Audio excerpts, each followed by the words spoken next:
সাজনে পাতার গুঁড়ো দিয়ে চমৎকার স্বাস্থ্যকর পাউরুটি বানিয়ে সবাইকে অবাক করে দিলেন জাপানের ৯০ বছর বয়স্ক এই দাদু।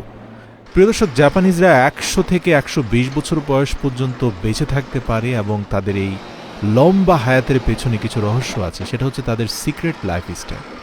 আপনি যেন অবাক হবেন যে জাপানে আপনি এমন অনেক বৃদ্ধকে দেখতে পাবেন যারা ৯০ বছর বয়স হয়ে গেছে এই দাদুর মতো, কিন্তু পুরো একটা প্রতিষ্ঠান চালাচ্ছেন। নদীতে গিয়ে মাছ ধরছেন, সেই মাছ আবার বিক্রি করছেন।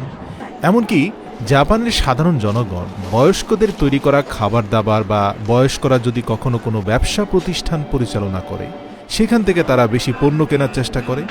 খাদ্যদ্রব্য হোক বা আসবাবপত্র হোক, সেটাকে বেশি দাম দিয়ে, সম্মান দিয়ে কিনে নেয় জাপানের জনগণ। এই যে ৯০ বছর বয়স্ক কামিসাওয়া মারুই, তার বেকারির নাম হচ্ছে মারুই বেকারি।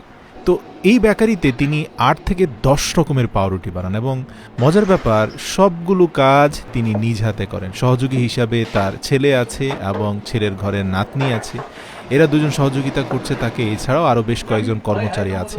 কিন্তু মজার ব্যাপার, এই যে ১০ থেকে ১৫ কেজি ওজনের আটার খামির, বিভিন্ন ধরনের জেলি মিক্স করা, ন্যাচারাল বিনস দেওয়া, এমনকি সাজনে পাতার গুঁড়ো দিয়ে হেলদি পাউরুটি বানানো, এই সবগুলো কাজ ৯০ বছর বয়স্ক একজন মানুষের কাঁপা কাঁপা হাত দিয়ে তৈরি হচ্ছে। এবং আপনাকে জানিয়ে রাখি যে এই ৯০ বছর